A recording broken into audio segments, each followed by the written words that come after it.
a conversar algunas cosas aplicando estas teorías a lo que está pasando en Argentina o a cosas clásicas de nuestro país.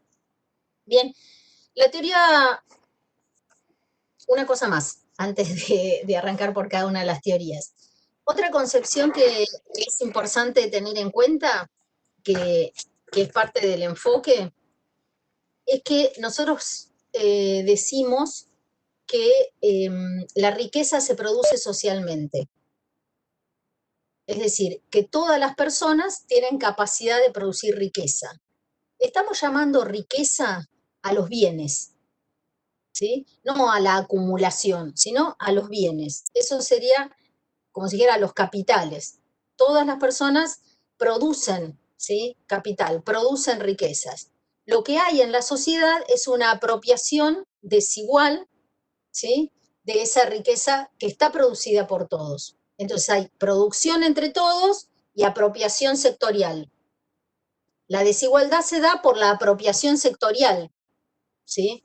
De esa riqueza que está socialmente producida. Cuando nosotros explicamos Marx y hablábamos de la fetichización de la mercancía, y decíamos, ¿qué es en parte la fetichización de la mercancía? Es que donde yo veo un objeto, se me desdibuja la idea de que eso es trabajo socialmente acumulado. Eso es tiempo humano puesto en la transformación de determinada materia a través de herramientas en un objeto que se transforma en una mercancía. ¿Sí? Entonces, el trabajo es desfetichizar, ahí me salió más o menos la palabra, es decir, entender, todos producimos riqueza, ¿sí? Lo que hay es una apropiación desigual de esa riqueza. Vamos ahora entonces sí con las teorías individualistas. ¿Qué dicen las teorías individualistas? Recordemos que la pregunta es ¿cuáles son las causas de la desigualdad? Las teorías individualistas dicen que las causas de la desigualdad están en los individuos, que la cuestión de la desigualdad es de índole individual, ¿sí?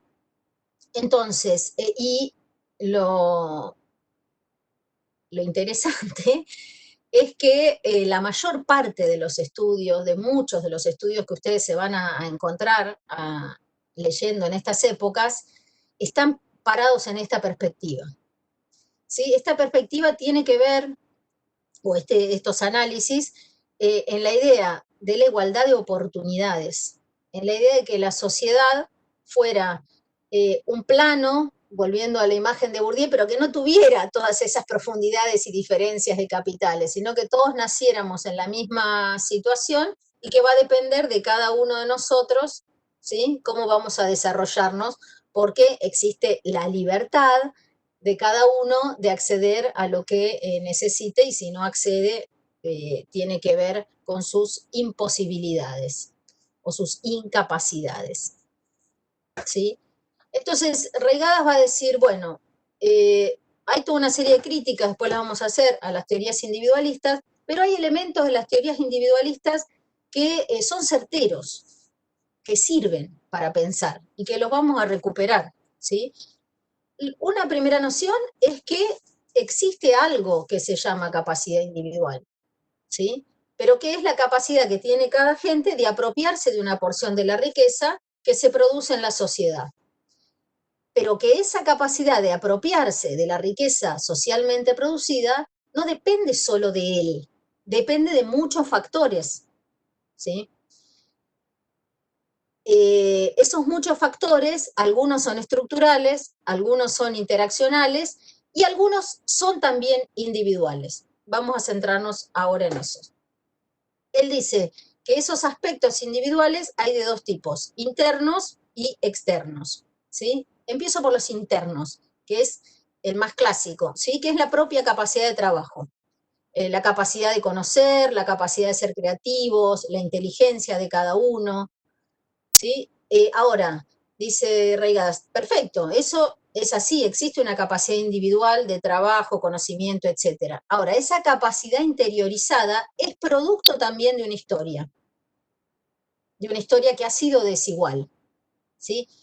Porque que nosotros seamos todos genéticamente iguales, vamos a decirlo así, que seamos el mismo ser biológico, no quiere decir que, como nosotros sabemos, las capacidades se adquieren en el transcurso de la vida, se ejercitan en el transcurso de la vida, hay una historia para pensar esa interiorización de capacidades y que tiene que ver con la posibilidad de apropiarse y retener la riqueza. ¿Cuánto uno puede apropiarse y retener la riqueza? Eso está en vínculo con los otros sujetos sociales con los que nosotros estamos, ¿sí? Y el otro punto es también cómo esa capacidad interna influye en lo que él llama el poder del receptor y reduce la dependencia del proveedor. En otros términos, cómo tenemos una capacidad de irnos autonomizando en la posibilidad de la reproducción del individuo. Pero además, él dice que esas capacidades individuales no terminan en el propio cuerpo, perdón, lo dicen las teorías individualistas, sino que además hay elementos externos, que son como la extensión del individuo, aquellas cosas más cercanas, los recursos que te permiten producir y extraer más riquezas del entorno, los utensilios, las herramientas, las maquinarias, medios de transporte, etc. Esa capacidad de apropiación de los individuos depende del contexto social. Entonces, no es una capacidad del individuo, es una capacidad que se expresa individualmente, pero que es un producto social, ¿sí? Y tenemos, desde ese aspecto, diversidad o diferencias en cuanto al tipo, cantidad y calidad de cada uno de los recursos que nosotros tenemos.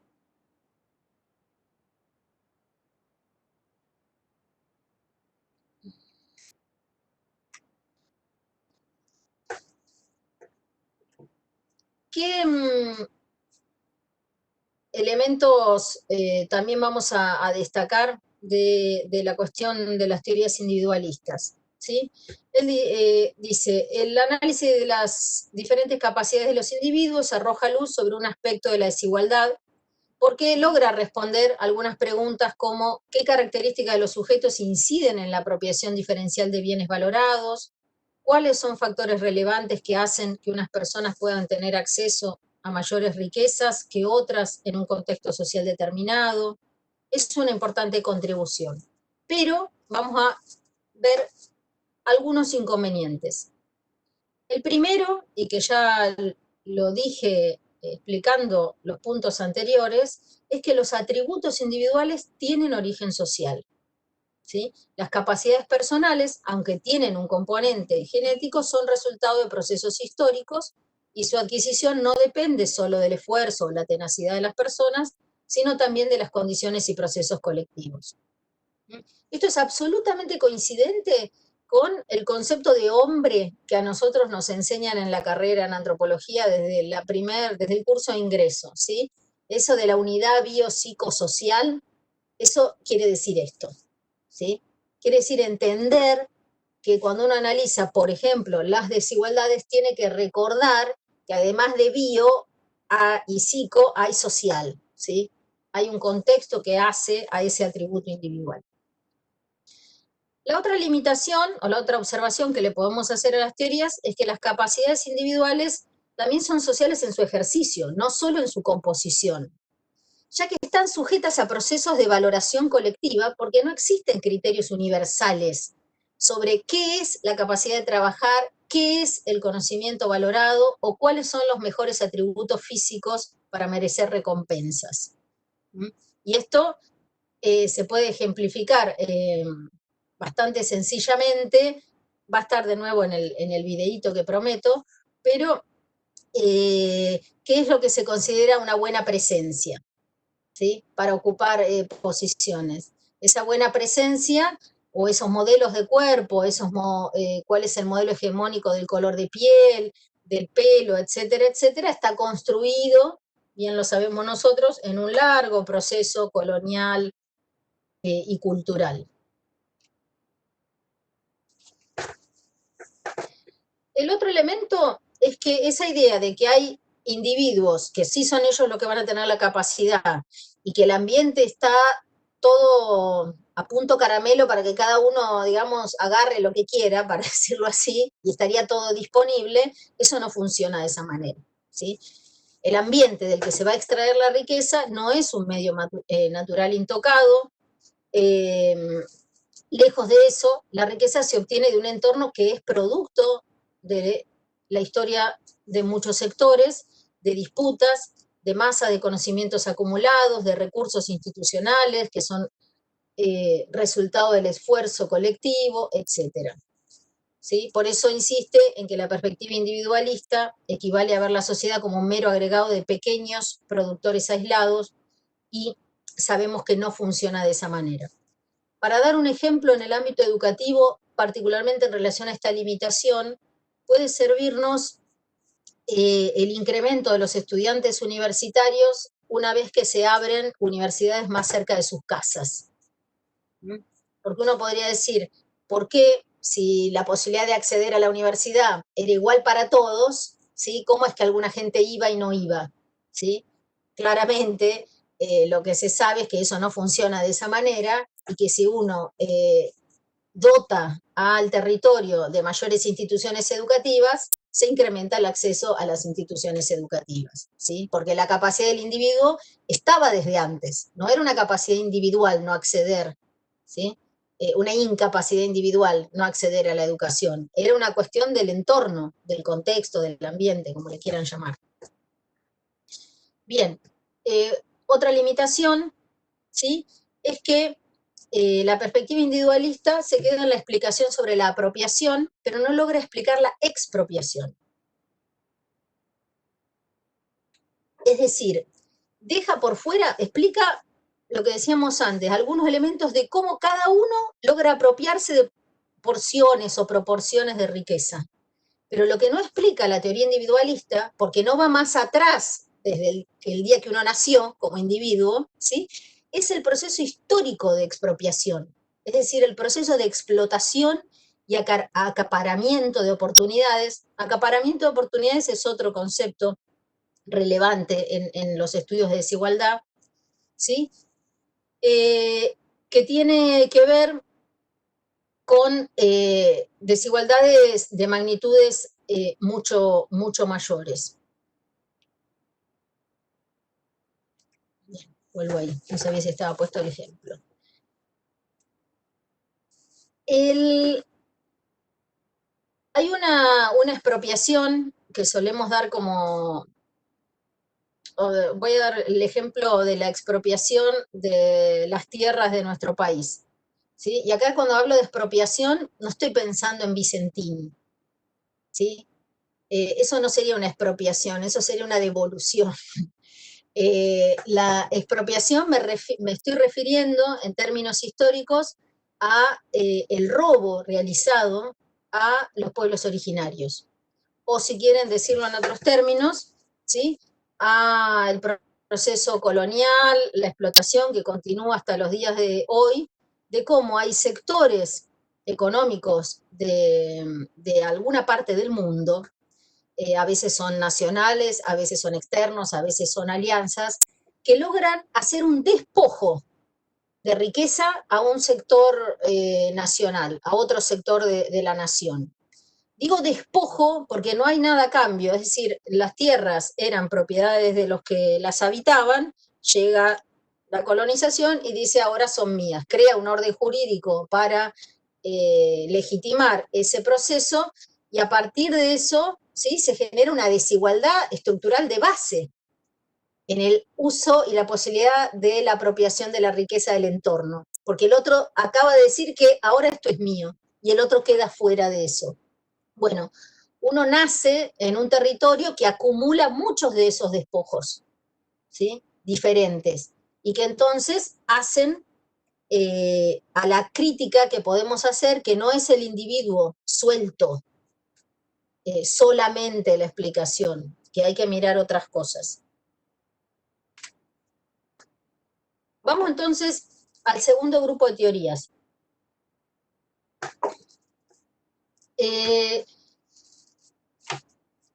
Así como hubo todas unas explicaciones de que las causas de la desigualdad podían estar en el individuo, recién lo revisamos y vamos a quedar con que existe la capacidad individual de apropiación de la riqueza, que tiene características de posibilidades de apropiación internas y externas, pero que todo ello está influido también por la cuestión social y la cuestión histórica. Entonces, que explica algunas cosas, pero no todas. Ahora vamos a centrarnos en el estudio de las relaciones y pensar cómo es que la interacción social entre por lo menos dos sujetos o dos sectores produce desigualdades, ¿sí? Acá las teorías interaccionistas fueron muy potentes en poder poner a la luz de que no solo había que pensar, porque eran las teorías que más circulaban, en la cuestión del individuo o en las teorías estructurales, sino que además había que ver la parte, como si uno dijera, del medio, la parte de la interacción, de los sistemas de intercambio, que en los procesos de intercambio, en las reglas que están organizadas en cada sociedad, sobre cómo se intercambian las cosas, hay también o puede haber producción de desigualdades. Pero no solo en las reglas del intercambio y la distribución, sino además en cómo se conciben los actores que intervienen en esa relación unos a otros, ¿sí? Bien, esos mercados, esas formas de intercambio e interacción están, por supuesto, incrustadas en relaciones de poder y tradiciones culturales. Funcionan de acuerdo a tradiciones, a trayectos históricos e institucionales. Ejemplo más, una de las últimas clases yo traje a Quijano, a Aníbal Quijano, que explicaba, o que no, apenas pudimos nombrar, la noción de decolonialidad del poder, y que eso lo que nos tenía que hacer acordar siempre, tener como una alarma, un semáforo presente para nosotros que somos y estamos en América Latina, es que hay que las relaciones sociales se construyeron en la colonia con el otro, ¿no? Y que, o algunas de esas relaciones. Y que ese tipo de relación colonial que está basado en la dominación organiza la interacción social. Que cuando el capitalismo se afianza en América Latina, se organiza sobre esa estructura de sectores sociales coloniales, es decir, el indio, negro, pobre, basura, oprimido, vago, no sé, montones de cosas, el blanco, lindo, que progresa, que se esfuerza, la mujer no sirve para nada, el varón lo máximo de todo. Sí, estoy siendo esquemática, pero son esas estructuras de diferencias sobre las que nosotros llegamos al mundo como individuos. Esas estructuras perdón, reglas de interacción nos preceden.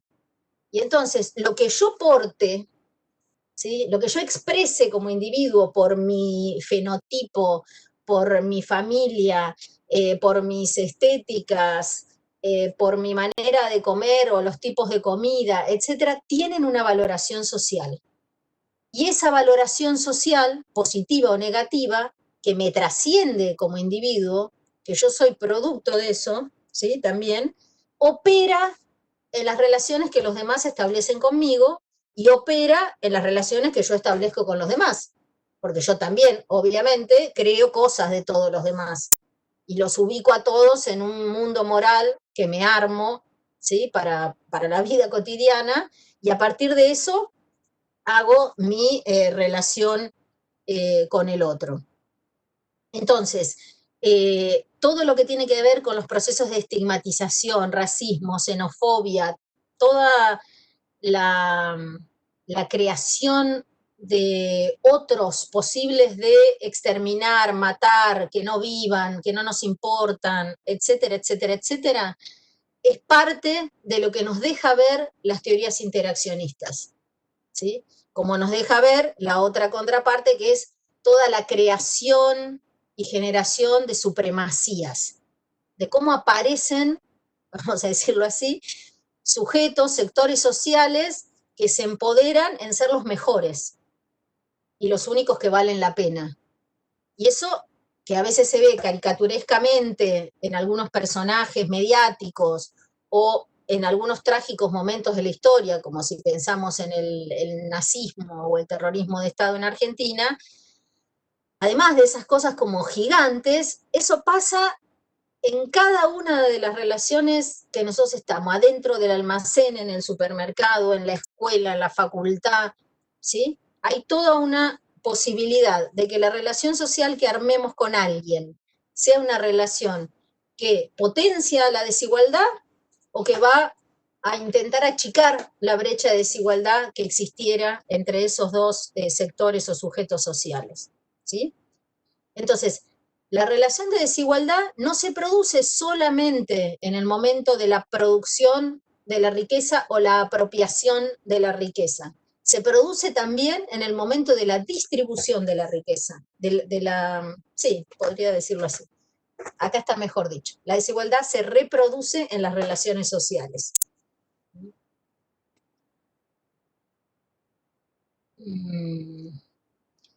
Ahí me había puesto algunas cosas para ejemplos.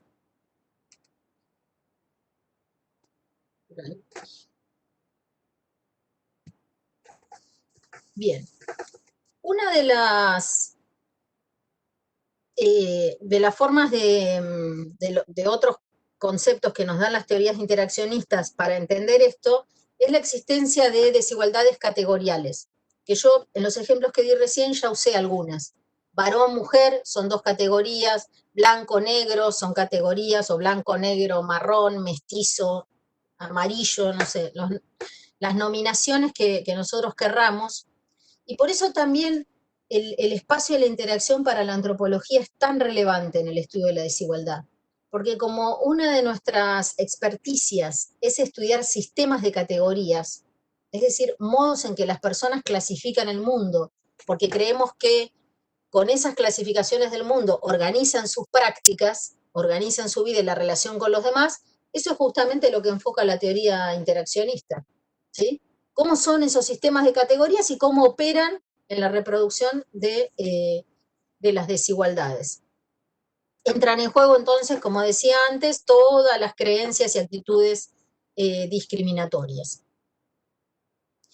Y acá hay 4 estrategias político-simbólicas que intervienen en la construcción de desigualdad en el ámbito de las interacciones y que ustedes las van a encontrar desarrolladas en el texto que tenemos para leer.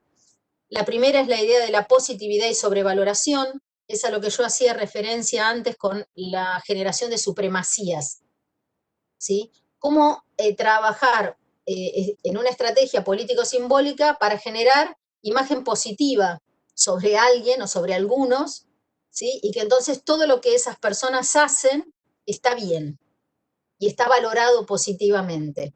¿Mm? Por ejemplo, si hablamos de la forma de trabajo, ¿sí? El trabajo más valorado en términos generales, ¿sí? Tiene que ver con un trabajo ligado a los sectores medios, ¿sí? Que es el trabajo, en parte el trabajo industrial asalariado en Argentina y el trabajo de cuello blanco, ¿sí? Una segunda estrategia es la negativización, estigmatización y hasta la satanización, que es lo que también se llama como la creación de demonios sociales, que es la creación de la imagen de peligrosidad.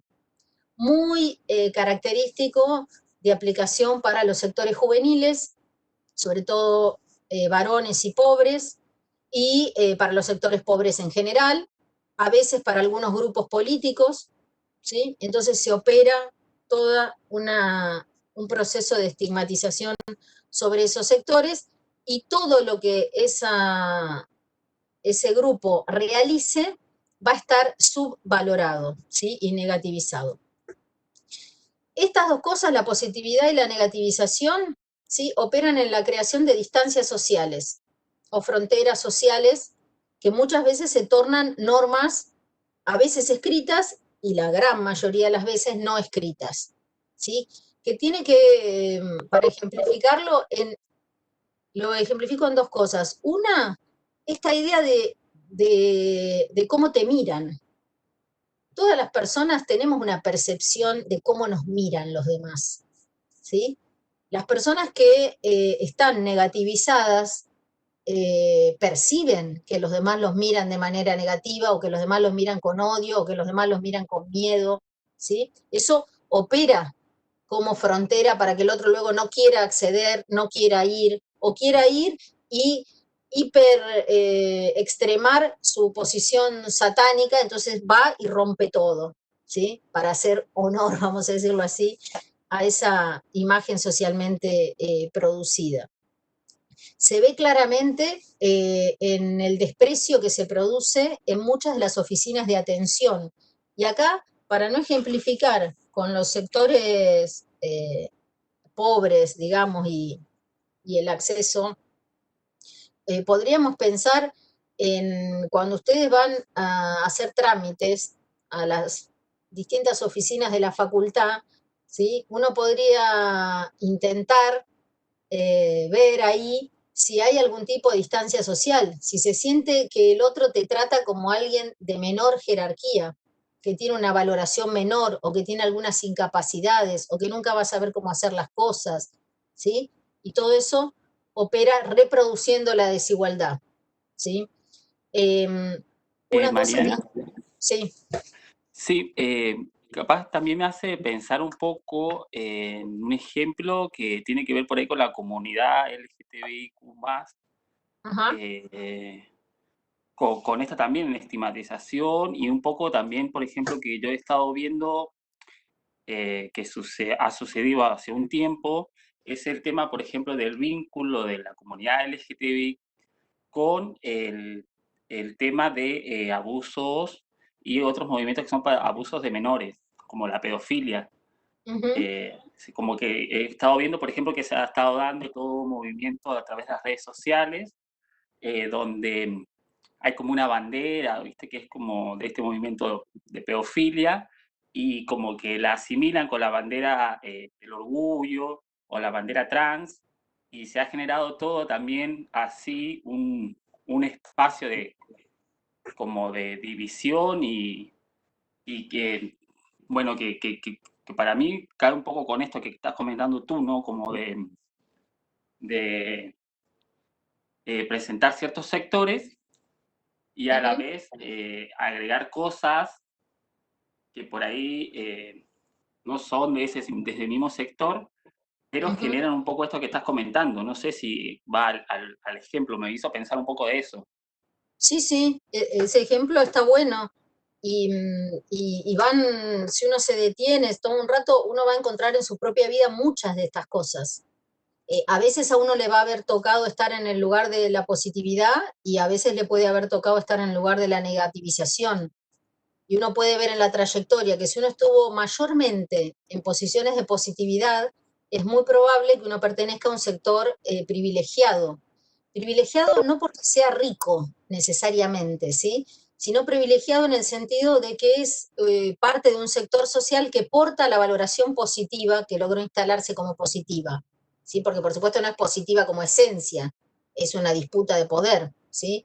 Y que si uno mayormente ha sido rechazado en distintos ámbitos de la vida, ¿sí? Ocupa o es parte del sector que mayor acumulación de negativizaciones tiene. Un lugar, los lugares que son puertas de entrada, ¿sí? O ventanillas de atención, son lugares claves para ejemplificar bastante caricaturescamente cómo funciona la frontera y la distancia social. La puerta de entrada a un boliche, ¿sí? El portero del boliche es un ejecutor de sistemas categoriales, absoluto, porque aparte es en el instante que tiene que decidir quién entra y quién no entra, por una serie de características, ¿sí? Que están consensuadas con aquellos que entran, consensuadas explícita o implícitamente, ¿sí? Con los que quieren participar, con los que quieren, etcétera, etcétera. Y así uno podría verlo en distintos lugares. ¿Por qué esto se vincula? Me sirve ese ejemplo para hablar del último punto, que es la legitimación, es como la frutilla del postre, ¿sí? De lo que me beneficia a mí, en general aquellos que han logrado positivizarse. Entonces, la explicación de todos los que estamos adentro del boliche ¿sí? Es que nosotros nos merecemos estar adentro del boliche. Y que el que no entra, y está medio bien que no entre, ¿sí? Porque eso nos mantiene en una población de personas legítimas para participar de ese encuentro, etcétera, etcétera. Yo digo etcétera, etcétera, como si alguien me viera dentro del cerebro, pero para unir ideas.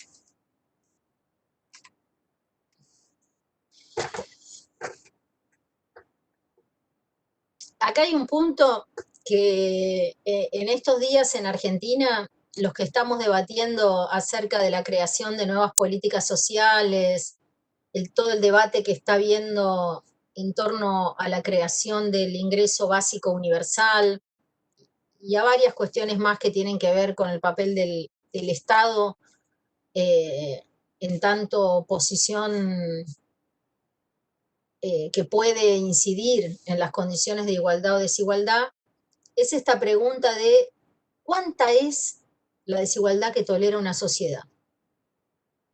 ¿Sí? Y lo que es muy interesante de las teorías interaccionistas es que lo que ellos dicen es la tolerancia de la desigualdad va a estar en relación a en cuánto se ha logrado legitimar que hay sujetos, sectores de la sociedad que merecen estar fuera de ella, que tienen que estar fuera de ella.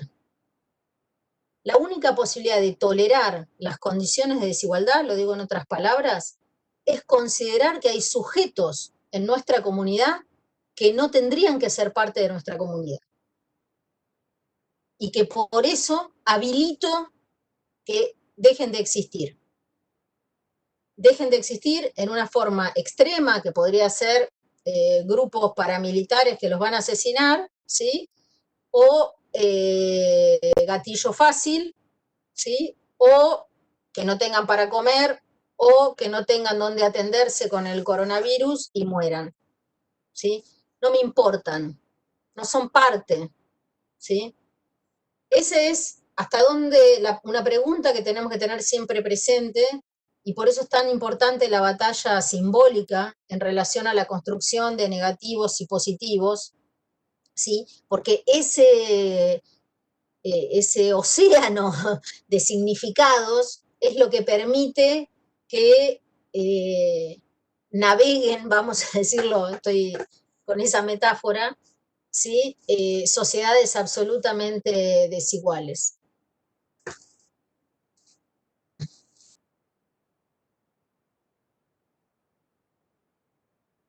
Bueno, en el texto ustedes van a encontrar también explicaciones más finas aún de cómo, de algunas características de las fronteras simbólicas en torno a la permeabilidad, a los flujos, etcétera. No me voy a detener ahora con eso.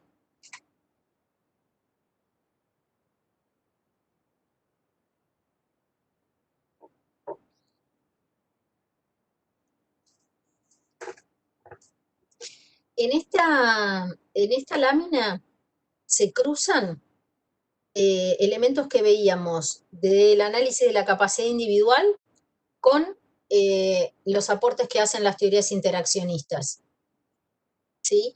Porque entonces uno puede ejemplificar, no es que no lo dejaban entrar porque, a ver cómo decirlo, o sea, no es que no lograba persistir en la escuela, digamos, porque no le daba la cabeza, ¿sí?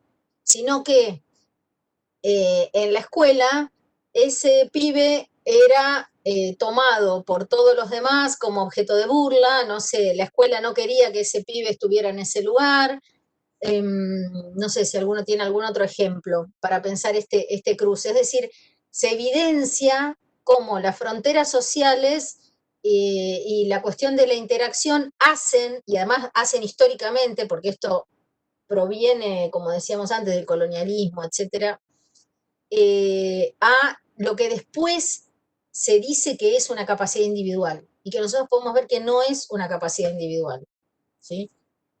Y tienen que ver con las desigualdades persistentes.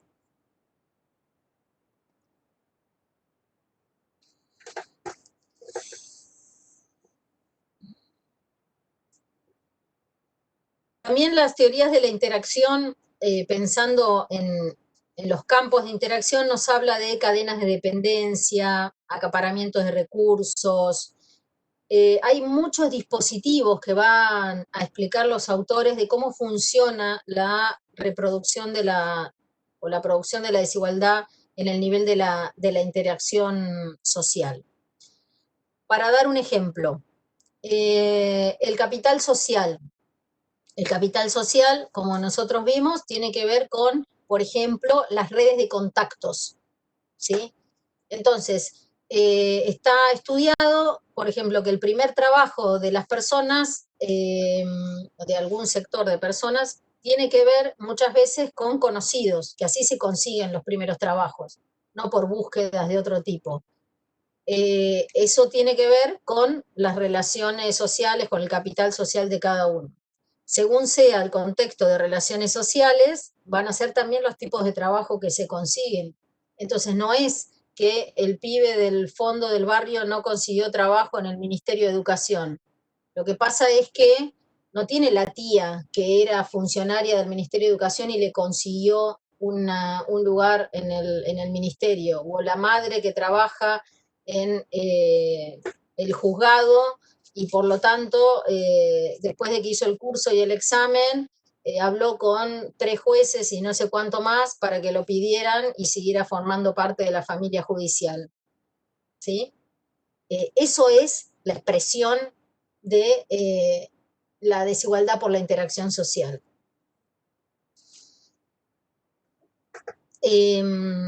Las estructuras y dinámicas familiares, en términos de unidad económica, tienen que ver con eso. En la clase de hoy tiene un ejercicio para que ustedes hagan después en sus casas, digamos, y que tiene que ver con la tarea, en torno a identificar elementos de la unidad doméstica, de la unidad económica, es decir, cuáles son los ingresos de la unidad familiar, cuáles son todas las cosas y quién las trae a la unidad familiar, ¿sí? Que hacen posible que se reproduzca esa familia. En este caso, el ejercicio está centrado en ustedes. Vamos a identificar quiénes son todos los que hacen y qué cosas aporta cada uno para que ustedes logren reproducirse como sujetos diariamente. Bueno, toda la discusión sobre conocimientos, tecnologías y propiedades también es otro lado desde el donde podemos ver un ejemplo de creación de desigualdad en las relaciones de intercambio. Acá hay mucho ejemplo para pensar en relación a quién logra patentar las cosas. Ustedes saben que la creación de la propiedad privada tiene que ver con la apropiación y la posibilidad de generar un orden jurídico sobre eso para pasar a decir que es mío y que el que lo quiera agarrar sin mi permiso me lo está robando, ¿sí? Entonces, esa es la manera en que, por ejemplo, muchísimas industrias culturales o industrias farmacéuticas se han apropiado de saberes populares o saberes de pueblos originarios, saberes ancestrales, y los registran como propios. Y a partir, como el orden jurídico mundial está regulado por esa forma de la propiedad, aparecen ahora los que lo seguimos usando como que estuviéramos infringiendo el registro de propiedad, ¿sí? La propiedad de autor, el derecho a autor, la patente, etcétera, porque el otro lo registró. Por eso es muy interesante todos los movimientos de acceso libre, de, no me sale la palabra ahora, bueno, en vez del copyright, los Creative Commons, todo ese debate se puede encuadrar también en esta perspectiva. Vamos a pasar, a ver cómo estoy ahora, a las teorías holísticas o teorías estructurales, ¿sí? Que sería el último conjunto de teorías. Que varias de ellas nosotros vimos, porque Marx es una de las teorías holísticas, por ejemplo, o estructural, acerca de la desigualdad. Marx no trabajó sobre la capacidad individual, Marx no trabajó mucho sobre la interacción, y sí trabajó bastante y tenemos elementos para pensarlo como teoría estructural. ¿Sí? Entonces, lo que las teorías estructurales dicen, como dice acá, es cómo algunos colectivos tienen más beneficios que otros. Para eso hay que estudiar las capacidades acumuladas de cada colectivo. Colectivo quiere decir sector social, grupo, cuáles fueron las relaciones entre ellos, la distribución de las riquezas, etcétera. Hay que considerar la capacidad de apropiación de riquezas que tiene cada sector social, es decir, los recursos acumulados dentro de cada campo en lo que se refiere a propiedades, capital, talentos, destrezas, prestigios, etcétera, ¿sí? Que hacen y suman a las cualidades de los individuos que formen parte de ese sector social.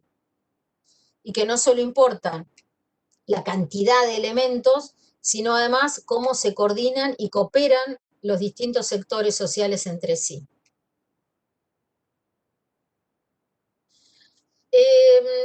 Algunos factores que inciden en las capacidades colectivas de apropiación, ¿sí? Uno, las redes de conocimiento, ¿sí? Como capacidades colectivas de apropiación. Por ejemplo, nosotros acá participando de un ámbito universitario, ¿sí? Estamos teniendo posibilidad de apropiación de riqueza, es decir, de apropiación de conocimiento. El conocimiento es una riqueza socialmente producida. Ahora, tenemos esa capacidad de apropiación de esa riqueza porque somos parte de un colectivo que sería el colectivo de los universitarios. ¿Cómo llegamos a ser parte del colectivo de los universitarios?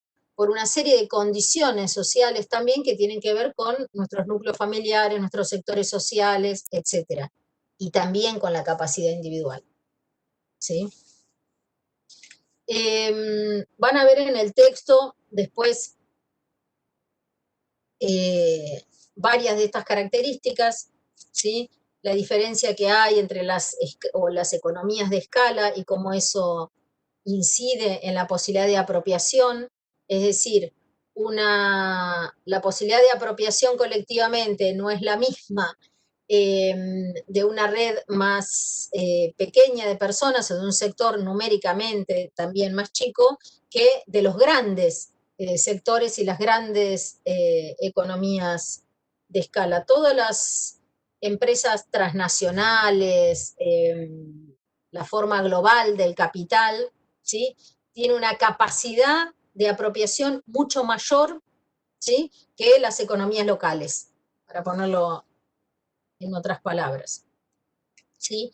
La innovación es otra de los elementos que hacen al incremento de la capacidad de apropiación, ¿sí?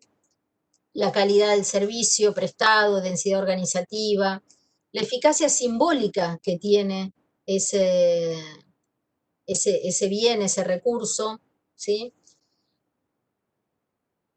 Los medios de destrucción, y acá está en vínculo con lo que explicaba antes de la desposesión, de esa expropiación histórica, ¿sí?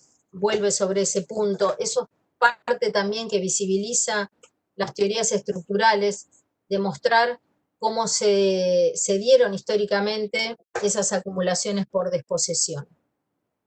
¿Sí? Y un elemento muy interesante es la mención que hacen a el factor conocido como medios de transmisión. Porque lo que se dice es que si una parte de la riqueza social tiene la forma de símbolos y conocimientos, acordamos con eso, es un recurso clave la propiedad y el acceso a los medios de transmisión de esos símbolos y conocimientos. ¿Sí? Por eso hay una gran disputa, ¿sí? En torno a los medios de transmisión de la información y del conocimiento. Y no solo pensándolo como si uno dijera la disputa entre TN y C5N, que también es una disputa de medios de transmisión de información, sino, por ejemplo, la batalla que damos en el campo académico en contra de los grandes mercantilistas de la producción de papers que tienen comercializada y generado todo un circuito de pago de producciones, de publicaciones y de segmentación, segmentación del acceso y que nos coloca siempre en posición de subordinación y de dependencia, porque ninguno de esos grandes emporios editoriales son de América Latina, por ejemplo, para nuestro caso. Por eso el movimiento de acceso libre es un movimiento que da fuerte esa batalla también. Bien, pensadas o presentadas con algunas ejemplificaciones los tres grupos de teorías, pasemos a concentrarnos en el enfoque relacional y multidimensional, que sería tomar lo mejor de cada una de esas teorías. Cuando digo lo mejor, estoy diciendo aquello sobre lo que echa luz, ¿sí? Aquello que nos permiten ver cada uno de esos conjuntos teóricos. Y entonces tenemos sistematizado en estas láminas que siguen, una para cada una de los grupos teóricos, ¿sí? Y que no sé si se torna por ahí un poco repetitivo porque vengo hablando bastante de esto. En las teorías individuales lo que rescatamos es la idea de las capacidades individuales, pero sin esencializarlas, siempre recordando que la capacidad individual es parte de una producción social. Raigadas usa una metáfora en el texto y él dice que el plano individual del análisis permite ver que cada persona tiene una red para pescar diferente, más grande o más pequeña, hecha con material más resistente o más frágil, con un entramado más cerrado o más abierto, y que cada quien tiene más o menos fuerza, más o menos habilidad y conocimientos para pescar. La conjugación de todos esos factores, o por la conjugación, algunos atrapan más peces que otros. En el nivel de la interacción, que ya dijimos que es donde entran en juego las relaciones de poder, aunada a la diferencia de capacidades individuales, generan distribuciones desiguales de cargas y beneficios, o de positivos y negativos, ¿sí? Y en relación al análisis estructural, vamos a pensar que esa conjunción de capacidades individuales más la cuestión de la interacción determinan ventajas y desventajas en los colectivos, que se inscriben en la historia y que se inscriben en el sujeto que nace y se produce en esa historia, como parte de esos colectivos. Entonces uno carga, ¿sí?, como positivo o como negativo, los elementos, los factores de la desigualdad del colectivo del cual uno es parte. La disputa por la riqueza se resuelve muchísimas veces, ¿sí?, o de manera importante, en instancias colectivas de disputa, en acciones políticas colectivas, en las negociaciones entre sindicatos y empresas, esos son instancias colectivas, en las negociaciones de los movimientos sociales cortando la calle para obtener tal beneficio. Eso es una disputa por la riqueza. En los empresarios no queriendo pagar impuestos, eso es una disputa de la riqueza. En determinado grupo político generando leyes para el derecho universal a la conectividad, eso es distribución de la riqueza. El trabajo de un sector político para generar exenciones impositivas para algún sector de la producción, eso es distribución de la riqueza. Y no estoy diciendo en cada uno de los casos a quienes beneficia o a quienes no, que sería un análisis súper interesante, sino ver cuáles son dispositivos estructurales, ¿sí?, que hacen a que después, modificadas esas condiciones estructurales, los que pertenecemos a esos colectivos vamos a tener ventajas o desventajas. ¿Se nos va a reproducir la posición de desigualdad o vamos a ir hacia una posición más igualitarista? ¿Sí? Las decisiones que se tomen en términos políticos y que aplique o lleve adelante el Estado, y no solo el Estado, sino los conjuntos sociales, hacen a la posición de cada uno de nosotros, ¿sí? Ejemplo que se me cae de maduro acá, estamos en una universidad pública y gratuita, una experiencia casi única en el mundo, de acceso libre, o sea, ingreso irrestricto, de manejo público estatal y además gratuito, ¿sí? Esas son condiciones que posibilitan, condiciones estructurales que posibilitan, pero no aseguran, ¿sí? Posibilitan que los sectores sociales, a través de sus relaciones sociales, capacidades individuales, puedan participar de esa estructura eh, de acceso a la educación. Lo que hay que acordarse es que esa estructura es sencilla, producto de la desigualdad, ¿sí? Y que no hay un libre acceso. Que el ingreso irrestricto significa que el que se anote va a entrar, ¿sí? Pero que lo que hay es un montón de personas que no llegan a anotarse, ¿sí? Ese montón de personas que no llegan a anotarse no tiene que ver con sus capacidades individuales solamente o con sus relaciones sociales solamente, sino también con las apropiaciones de los sectores sociales en los que han nacido.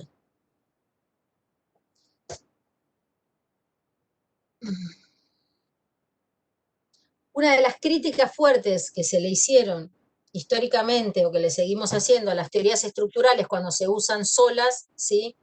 Es que han invisibilizado la capacidad de agencia de los sujetos.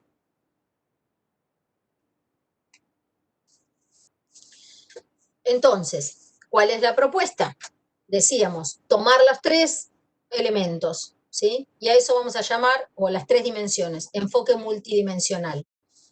Pero no solo es un enfoque que tiene distintas dimensiones, es decir, tenemos que mirar siempre las tres dimensiones, sino que además tenemos que recordar que eso funciona relacionalmente. Y entonces de ahí la noción de redes de la desigualdad también es interesante para nuestros trabajos de investigación y de intervención, ¿sí? Cómo son todas esas, esos cruces.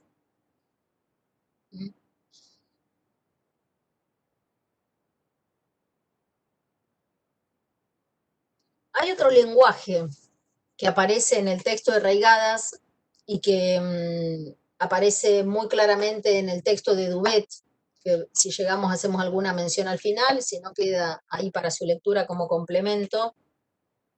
Dubet organiza su libro en torno a una pregunta, que es ¿por qué preferimos la desigualdad? ¿Sí? O ¿por qué preferir la igualdad? Sería una contraparte, o lo mismo, digamos, dicho de otra manera.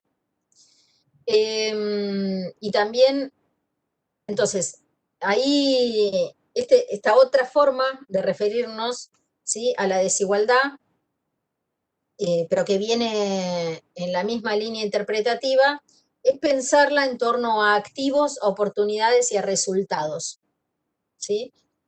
Y con ese esquema conceptual metodológico también podemos caracterizar muchas de las situaciones, ¿sí? Porque el ejercicio es ver, por ejemplo, en los trabajos de investigación que ustedes están haciendo, el ejercicio, no la tarea de la clase, digo, un ejercicio posible es que en los trabajos de investigación que ustedes están haciendo puedan utilizar el enfoque multidimensional de la desigualdad.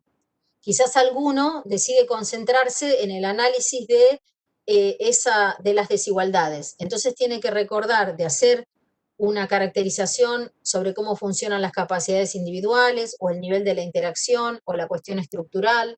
A veces uno ve más una que otra, está bien, digamos, lo que uno pueda ver, lo que tiene que recordar siempre es que no funciona sola. Otra forma más simplificada, si se quiere, es pensar en activos, oportunidades y resultados. Es decir, cuál es la diferencia de recursos que tienen los agentes para apropiarse de los bienes, ¿sí? La diferencia de recursos no es la diferencia de bienes, la diferencia de recursos para apropiarse, capacidades individuales, ¿sí? Luego, las oportunidades, ¿sí? ¿Cuáles son las inequidades en los procedimientos para la distribución de bienes?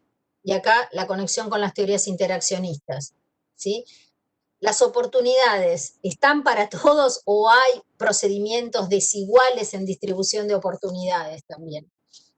Y el nivel de los resultados, que es como la foto de la distribución final de los bienes, según los diferentes recursos con los que vos te pudiste apropiar, según la desigualdad de esa distribución, finalmente te pudiste apropiar de qué, ¿sí? Y eso es lo que se ve en el resultado, ¿sí? O lo que uno podría decir, los capitales finales, la posición.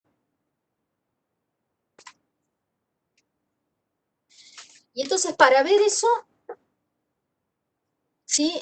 Voy a dar 2 frases y ahora el videíto, que dura 5 minutos. Y que se engancha con este concepto que es cómo se producen o se desencadenan procesos de acumulación de desventajas. ¿Cómo es que por no tener, lo voy a decir en estos términos, por no tener una cosa uno no termina teniendo otra también? Y entonces ahí viene la idea de cadena, de que se engancha, ¿sí? Yo no pude, no sé, viajar a La Plata para estudiar, por lo tanto, no tengo acceso a la universidad, ¿sí? Como no tuve acceso a la universidad, estoy inventando una historia, ¿sí? Y no me recibí, no pude hacer o intentar desarrollar una estrategia de movilidad social ascendente que es tener un título universitario, ¿sí? O sostener la posición de clase profesional que tenía mi familia, que era en base a los títulos universitarios. Bueno, eso es acumulación de desventajas. Siempre te falta como, te faltan 5 para el peso, como uno diría. Te falta algo para, y entonces eso hace que te falte una otra cosa y una otra cosa, y así se encadena. Y por eso también me parecía ejemplificadora esta frase de Giddens, que él dice, que es un sociólogo británico, de mucha referencia también en temas de desigualdad, que dice, aquello que se llama resultados, lo vamos a decir, o lo digo de otra manera, aquello que se ve como oportunidades es la expresión de los resultados de la generación previa. Dice, la desigualdad de resultados de una generación es la desigualdad de oportunidades de la siguiente generación. Pensado en la familia de cada uno, y esto sí tiene que ver con la tarea, las posiciones a las que llegaron sus padres y las posiciones a las que llegaron sus abuelos, siempre damos un poquito más de historia, ¿no? Por eso incluimos a los abuelos, es el piso, vamos a decir así, de las oportunidades para ustedes. Pero para ellos son los resultados. Entonces, lo que abarque de desigualdades las experiencias de ellos son las posibilidades también del desarrollo o de presentación de desiguales oportunidades para ustedes. Voy a pasar al video, tengo que cambiar del compartir pantalla.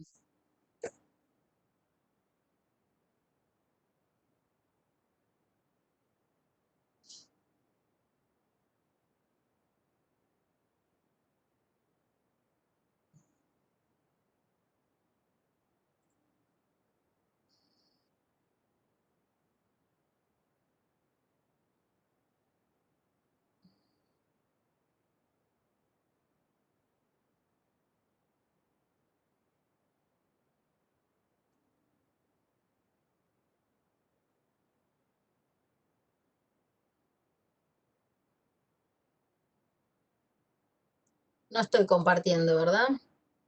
No se compartió.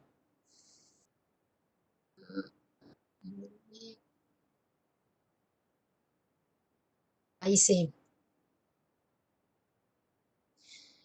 Esta es una producción que salió hace muy poquitos días, el 3 de agosto, o sea, 3 días, del CONICET y la Universidad de Córdoba, de un colega muy motorizado por un colega que se llama Gonzalo Azusa, que investiga cuestiones de juventud. Espero subir el volumen acá, a ver si esto hace que lo escuchen mejor ustedes. Pongo pantalla.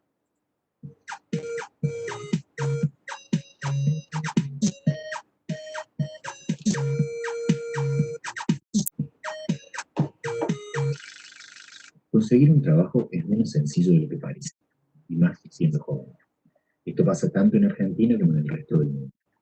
En 2019, por ejemplo, en nuestro país el desempleo entre mayores de 24 años era de 7%, mientras que el de jóvenes entre 15 y 24 años era de 24%, casi 4 veces más. Siendo joven, es más difícil conseguir empleo, pero ¿es igual de difícil para todos los jóvenes?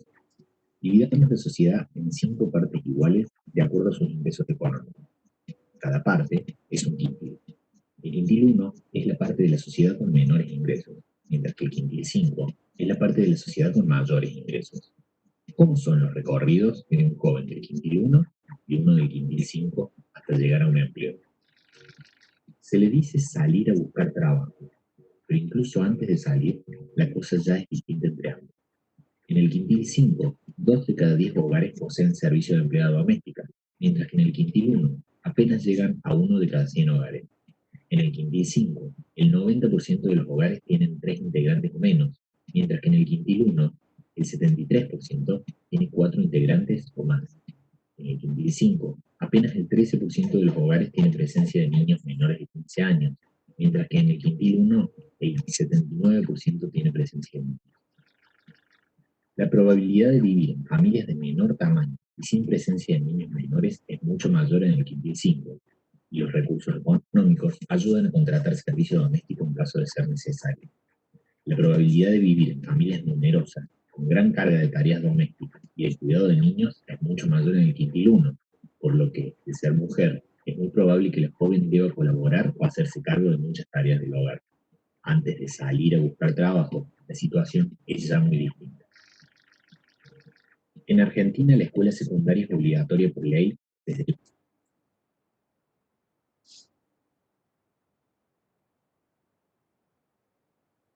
el año 2006. Así que antes de buscar trabajo, los jóvenes de 15 a 18 años deberían asistir a la escuela y el Estado debería garantizarles este derecho. En 2019, 1 de cada 10 jóvenes del quintil 5 se encuentra sin asistir a la escuela, mientras que 2 de cada 10 jóvenes del quintil 1 no asisten a una institución educativa. Aunque siga habiendo diferencia, la situación es mejor que en 2004, cuando 3 de cada 10 jóvenes del quintil 1 quedaban fuera del sistema. Dentro de la escuela, la situación continúa siendo diferente. En 2019, entre los jóvenes de 19 a 24 años del quintil 5, 9 de cada 10 poseían título secundario. Entre los jóvenes del quintil 1, apenas lo hacían 5 de cada 10, lo cual es un avance con respecto a 2004, cuando lo hacían 4 de cada 10.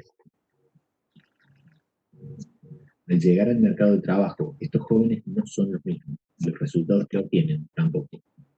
En 2019, entre los jóvenes que buscan trabajo en el quintil 5, lo conseguirán entre 8 y 9 de cada 10. En cambio, en el quintil 1 lo harán apenas 6 de cada 10. La situación ha empeorado desde 2014, cuando lo hacían 7 de cada 10 en el quintil 1.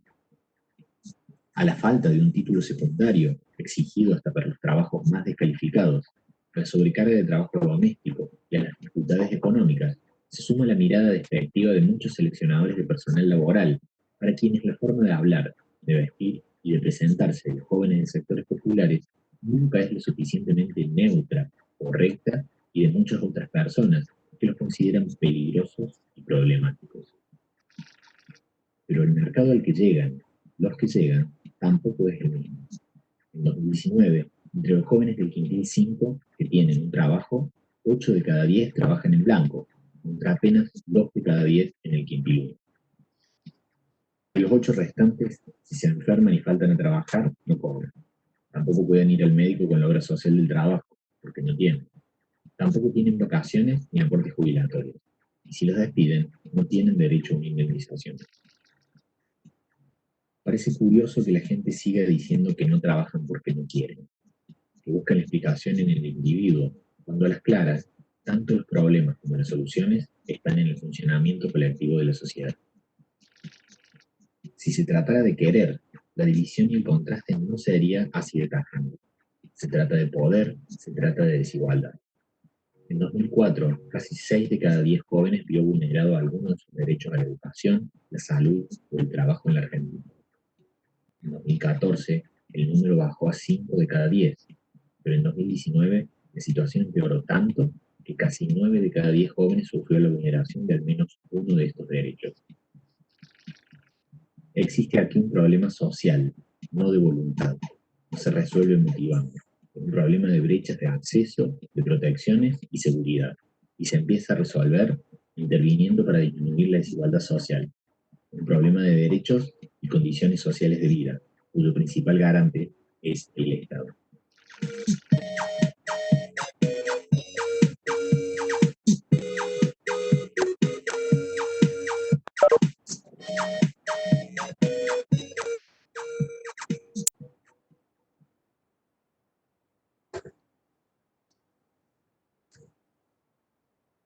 ¿Comentarios, opiniones?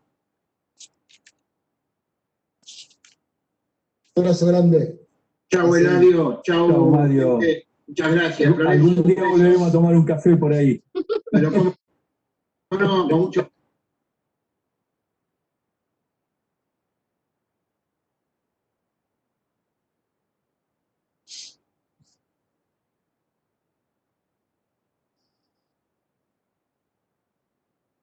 Ahí se nos coló la continuidad del YouTube.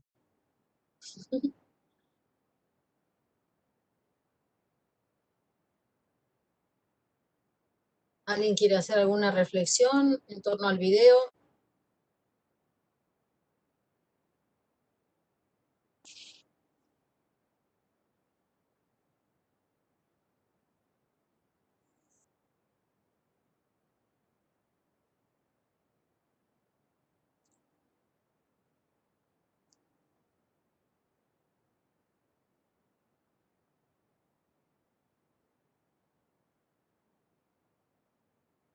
No tenemos a nadie.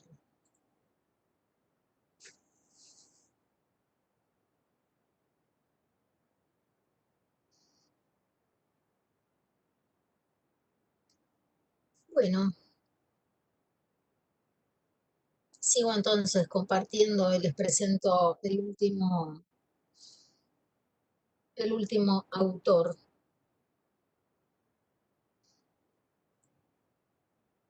Y ya cerramos con eso.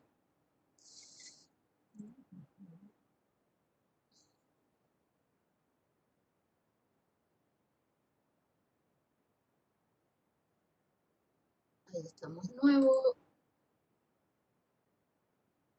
Bien. Ya se los había nombrado antes a Dubet, sociólogo francés, y que en los últimos años ha producido muchos trabajos para pensar la desigualdad. Muchas de sus producciones tienen que ver con la escuela, ¿sí? Siguiendo quizás una clásica, digo, tradición de que la escuela es uno de los lugares, y la sociología francesa, con Bourdieu y con varios más han dado cuenta de eso, un buen lugar para visibilizar claramente las posiciones de desigualdad, sobre todo también por cómo funciona el sistema educativo francés, de cierta segmentación entre sectores sociales. ¿Sí? Bueno, es un texto que presenta varios conceptos en la línea de lo que veíamos antes de Reigadas también, y se instala en el campo de discusión en torno a si la sociedad funciona como una estructura de oportunidades o como una estructura de posiciones. Y si uno quisiera desarmar la desigualdad, si lo que tiene que hacer es crear más oportunidades o cambiar las posiciones. Esas dos líneas de pensamiento son el debate del momento, son el debate también de cómo pensar el Estado y cómo pensar las políticas públicas y cómo pensar la política, no solo las políticas públicas, ¿no? Las organizaciones sociales y políticas, también pensando en cómo uno se posiciona, pensando que lo que hay que cambiar son las posiciones de los sujetos y que solamente eso llevaría a condiciones de mayor igualdad, o si generando oportunidades o incrementando capacidades individuales fuera posible disminuir la desigualdad. Él también se pregunta, con esto de la ceguera de los pueblos, la servidumbre voluntaria, se pregunta lo mismo que Reigadas, de hasta cuánto es tolerable la desigualdad en una sociedad.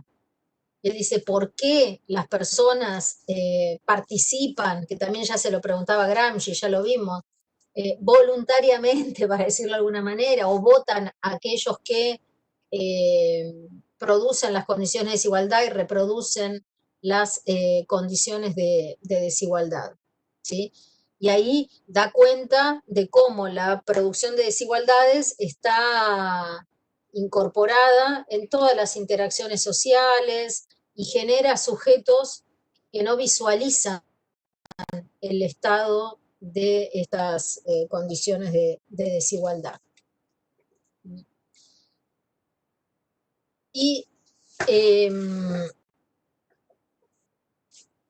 para cerrar, ¿sí? Y algunas cuestiones que pueden ser tomadas también para los trabajos de investigación de ustedes en la pandemia, es pensar qué ha sucedido con las desigualdades en el contexto de la pandemia y cómo podemos intervenir para desandar o frenar la acumulación de desventajas, ¿sí? Tanto lo que nos mostraba el videíto de los compañeros de la Universidad de Córdoba, como lo que nos muestran, y que ustedes van a poder ver, el texto de Dubet, el texto de Reigadas, y lo que vean en la empiria que ustedes están produciendo, ¿sí? Sobre las condiciones actuales. En todos los streaming, paneles virtuales, charlas, conferencias que ustedes entren en estos días, en estos 4 meses o hayan entrado, o en casi todos por lo menos, van a encontrar que los expositores, una de las primeras o segundas cosas que dicen es: la pandemia ha dejado a la vista las condiciones de desigualdad. La pandemia ha desnudado, ha develado las posiciones desiguales. La pandemia, ¿sí? Es así, la desigualdad era preexistente y la pandemia, en tanto evento catastrófico, en tanto acontecimiento, y ahí conectamos con nuestra perspectiva de la materia, ¿sí? En cuanto a acontecimiento que produce una interrupción, una disrupción, una desnaturalización de cómo venía funcionando la sociedad, genera las condiciones de la posibilidad de reflexión sobre la situación, ¿sí? Esas condiciones, no es automática la reflexión, hay condiciones de posibilidad para la reflexión, es decir, hay condiciones de posibilidad para salir de la ceguera, esa que decía Dubet, ¿sí? Y entonces estamos visibilizando y pudiendo enunciar aquello que no se hablaba y que por supuesto existía, ¿sí? Y no solo que no se hablaba, sino que además ahora podemos decir cómo se ha profundizado esas condiciones de desigualdad y por lo tanto qué podríamos hacer nosotros desde los colectivos en los que estamos insertos o desde el Estado, en tanto profesionales y sujetos que somos parte. Bueno, hasta ahí llegué.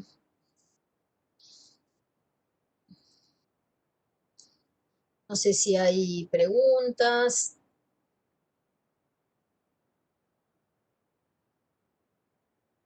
Pueden abrir el micrófono el que quiera y hacer alguna pregunta o algo que las compañeras docentes quieran agregar.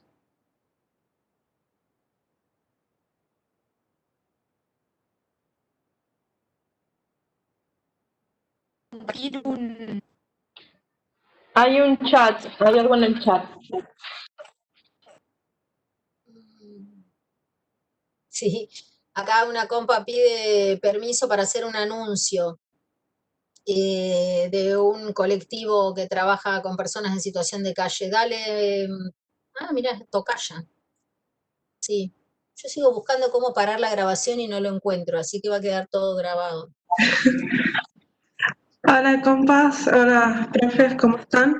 No, yo estoy en una organización que se llama Germinando Conciencia. Somos una orga que reparte 100 viandas en la ciudad de La Plata a personas en situación de vulnerabilidad social. Y bueno, mañana vamos a estar haciendo una reunión de 9 integrantes para quienes se quieran sumar. Pueden sumarse a cocinar, a repartir, a colaborar organizando donaciones. Tareas hay un montón. Así que bueno, si alguno está interesado en querer participar con nosotros, nos busca en Instagram como Germinando Conciencia o me buscan a mí, me mandan un mail o algo y les mando el formulario para que puedan participar. Eh, Eso, gracias por darme el espacio. No, todo bien. ¿Alguna otra intervención? Compas de la cátedra, explicamos cómo sigue esto. Ah, y ahí Lucía iba a decir algo. ¿Se me escucha bien? Medio metálico, pero se escucha. Ahora no. Ahora no. Ahí sí. Ahí va, genial. Bueno, no, nada, me parece que la explicación de todo fue re clara en general y cómo, o sea, qué sacar de cada teoría y cómo unirlas. Después, igual leyendo la bibliografía, me imagino que va a quedar más claro y el video también en eso fue súper, o sea, acertado con lo que veníamos hablando. Lo que no sé si se tratarán los textos, y es como una pregunta que siempre me hago, que es esta pregunta que decía Dubet de, bueno, ¿por qué se perpetúa la desigualdad, no? Y vos habías dicho una frase que era como, a ver, pará, como si fuese que la gente no lo ve, ¿viste? Como una cosa así, ¿no? Como, bueno, la desigualdad y esto de que sale a luz a la hora, por ejemplo, en el contexto de pandemia, etcétera. A mí lo que más me preocupa en realidad de esa pregunta es que yo creo que hay gente que sí lo ve y, o sea, le encanta que exista esa tal desigualdad, ¿no? Entonces, Sí. ahí sí, para mí es esa la pregunta, no por qué se perpetúa, por qué la gente la elige, ¿me entendés? Porque se perpetúa porque la eligen. Nada, no sé, por ahí en los textos se trata, pero nada, son como esas interrogantes que me sacan la cabeza en general. Sí, eso es lo que se trabaja en los textos. Está bueno el comentario porque si quedó muy intensa mi idea de que no lo ven y que por eso existe, no acuerdo con eso yo. Yo acuerdo con lo que estás diciendo vos. Hay diferentes situaciones, habrá quien no lo vea, vamos a decirlo así, pero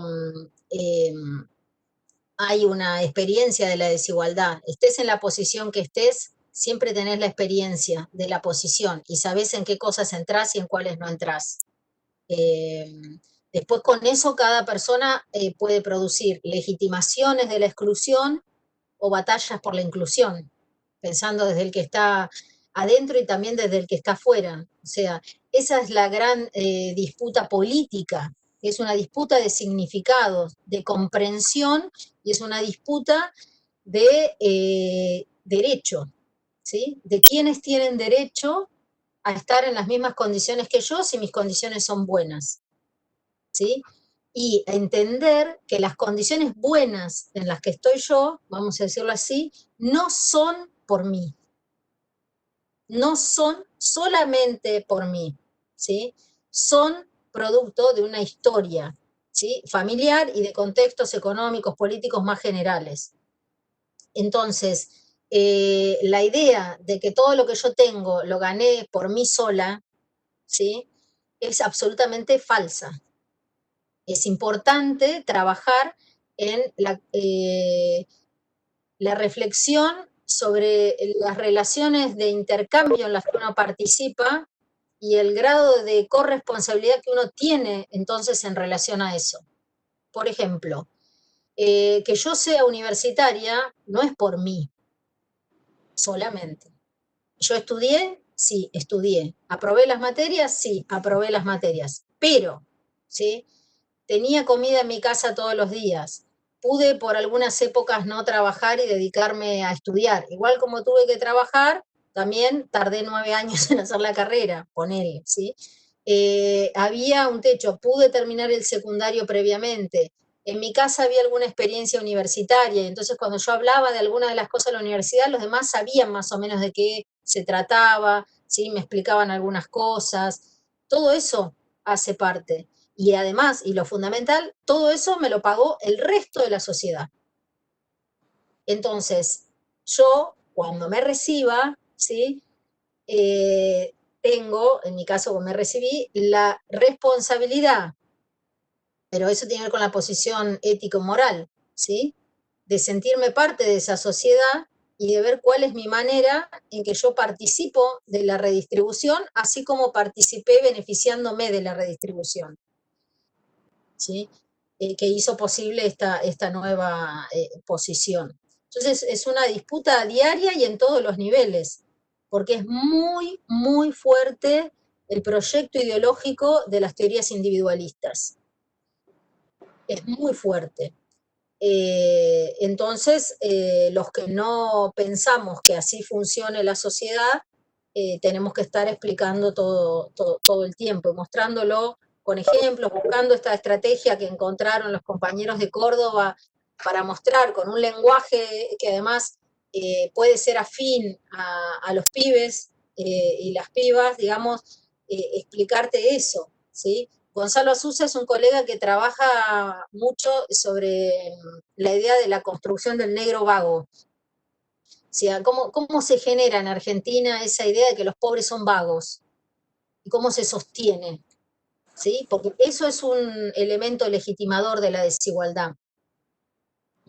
O para salir de la idea de clase, pero que también interviene en posiciones de desigualdad, ¿cómo fue que nosotras nunca, las mujeres, no nos daba la cabeza y por eso hasta no hace tanto tiempo no teníamos derecho a votar, no podíamos estar en el espacio público, no podíamos usar pantalones, montones de cosas? Todo eso es porque había una legitimación, patriarcado, ¿sí? Sobre nuestra posición de inútil, para decirlo así, o de incapaces o de peligrosas también. Mucha de la idea ahora que se intenta generar sobre nosotras es que somos peligrosas, sobre todo si andamos con pañuelito verde y bla, bla. Entonces, todo eso hace a la pervivencia de la desigualdad, porque de las desigualdades, recordemos que no solo es multidimensional en términos de individuo, interacción y estructura, sino que además las desigualdades son múltiples en el sentido que puede ser por género, por edad, por clase, por territorio, por etnia, por raza, por estatura, por infinidad de cosas en las que estamos atravesadas y atravesados. Hola, sí, a mí me pareció muy importante lo que destacabas acerca como del recorrido histórico que también tenía.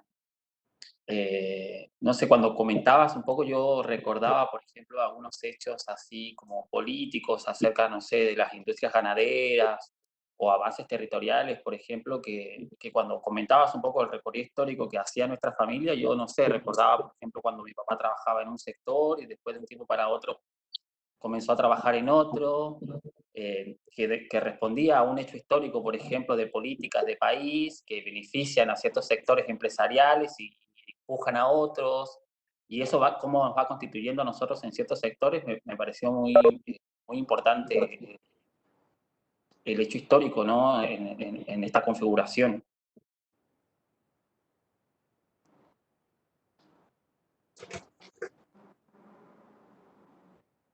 Eso. Sí, sí. Hay, bueno, yo me dedico en parte a estudiar cursos de vida, hay muchos compañeros también en ese área, pero digo, los estudios de cursos de vida es un enfoque que permite ver o leer en la historia de un sujeto, digamos, la historia del país. Y es un ejercicio que recomiendo porque es muy interesante hacer sobre la propia historia con uno y algunas generaciones hacia atrás para entender por qué algunas de las cosas que sucedieron eh, tienen que ver con el funcionamiento de la sociedad. ¿Sí? Estaba intentando, a la par que hablaba, sacar una cuenta de no sé cuántos años tenían ustedes en el 2001. que alguno me la diga, pues no me sale la cuenta.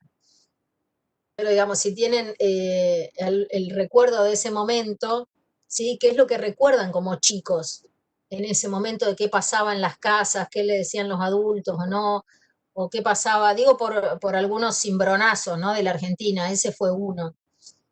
Así como hay un montón de familias donde no hay registro, no montón. Hay algunas familias y cursos de vida donde la persona no registró algo, sobre todo en localidades más pequeñas, bueno, con algunas otras fuentes de ingresos. Eso se ve. O ahora, todos van a estudiar después lo que pasó con esta debacle económica mundial en relación a parar el sistema de producción por la pandemia, pararlo parcialmente, ¿no?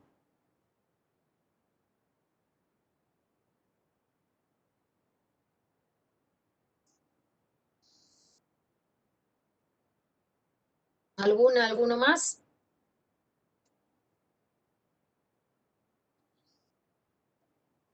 Bueno, ayúdenme los compañeros de cátedra, la semana que viene tenemos la clase 12B, que es la clase que se da en formato sincrónico también, pero en el horario de cada una de las comisiones, ¿sí? Es la clase metodológica, vamos a avanzar ahí sobre las herramientas de análisis de datos. Entonces, el martes está la comisión del martes a las 5:30 y el jueves funciona la comisión del jueves, va a estar Sabrina ahí acompañándolos. Un detalle es que el jueves la clase no va a iniciar 8:30, sino 9:30, para ver si con ese cambio de horario alguien va a la clase sincrónica, porque ha habido poca participación en la clase sincrónica última de jueves a la mañana. Entonces vamos a probar si haciéndola una horita más tarde conseguimos más adeptos. Porque además acuérdense que no necesariamente quedan grabadas las clases en esos formatos del práctico, ¿sí? Por algunas dificultades tecnológicas que no tenemos equipamiento en todas las compus y no hay capacidad de grabarlas. Así que no se las pierdan. Después a la otra semana iniciamos con una clase sobre Estado, que va a estar en aulas web, no tiene espacio sincrónico, y a la otra semana, es decir, la última semana de agosto, vamos a tener el panel sobre políticas públicas. Esto es así, nosotros las clases sobre Estado, hay conceptos, teorías que presentamos, pero siempre invitamos todos los años, en los espacios tanto del martes como del jueves, a compañeros antropólogos y antropólogas que ejercen la profesión en ámbitos estatales que no son el ámbito de la universidad y del sistema científico. Bueno, ámbitos no estatales, pero en general son estatales, en organismos públicos, ¿sí? Porque es de políticas públicas. Entonces, esta vez lo que hicimos es hacer un solo panel, estamos organizando para el jueves 27 de agosto, en el horario del teórico. Vamos a hacer publicidad porque lo vamos a transmitir en vivo, pueden participar cualquier otra persona, no solamente los alumnos de la materia, ¿sí? Y bueno, ahí estamos terminando de confirmar quiénes son los compañeros que van a participar del panel.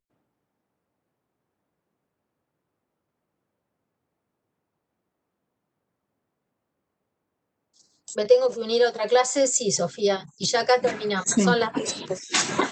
Sí, solo una notita sobre la clase 11, la clase que incluye este teórico, que es que tienen una tarea en esta clase que se hace participando en el foro, ¿sí? Va a estar abierto ese foro hasta el 21 de agosto. El detalle lo tienen en la explicación de la clase.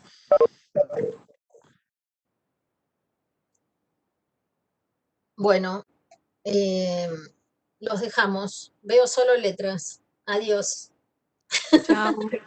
Chao a todas y a Chao, todos. hasta luego. Chao, nos vemos.